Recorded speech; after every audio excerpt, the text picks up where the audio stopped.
Elle est l'avenir du marché spatial européen et va tenter de concurrencer SpaceX. Elle, c'est Ariane 6, le nouveau fleuron de l'agence spatiale européenne. Et voici tout ce qu'il faut savoir sur elle. Tout d'abord, pourquoi avoir créé Ariane 6 ? Après plus de 170 lancements réussis, Ariane 5 commençait un petit peu à vieillir. Ariane 6 a donc été créé pour répondre aux nouveaux besoins d'un marché spatial en pleine mutation. Il était crucial de développer un lanceur plus flexible, capable de s'adapter aux différentes demandes des clients et de rester compétitif face à la concurrence mondiale. Mais en quoi est-elle différente d'Ariane 5 ? Ariane 6 se distingue tout d'abord par sa taille et sa modularité. Elle peut atteindre 62 mètres de haut avec sa coiffe longue, contre 55 mètres pour Ariane 5. Sa performance en termes de capacité de lancement est similaire à Ariane 5, mais elle est beaucoup plus polyvalente grâce à ses deux configurations, Ariane 62 avec 2 boosters et Ariane 64 avec 4 boosters. Cette modularité permet d'adapter le lanceur aux différentes charges utiles et orbites visées. De plus, son étage supérieur est équipé du moteur Vinci, rallumable plusieurs fois, offrant ainsi la possibilité de placer plusieurs charges utiles sur différentes orbites en un seul vol.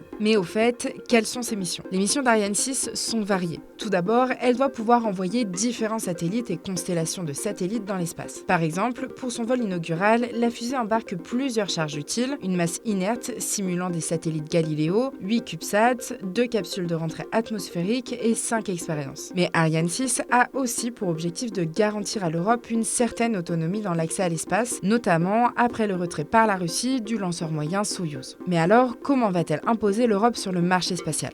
Ariane 6 va renforcer la position de l'Europe sur le marché spatial grâce à des coûts de lancement réduits de 40 à 50% par rapport à Ariane 5. Cette réduction des coûts, elle est obtenue par une cadence de lancement doublée, des économies sur la chaîne de production et des innovations comme la numérisation, la robotisation et l'impression 3D. Ariane 6 utilise aussi des éléments fiables des versions précédentes, mais elle innove là où c'est nécessaire. Elle suit donc une stratégie de continuité et de fiabilité tout en répondant aux besoins actuels du marché.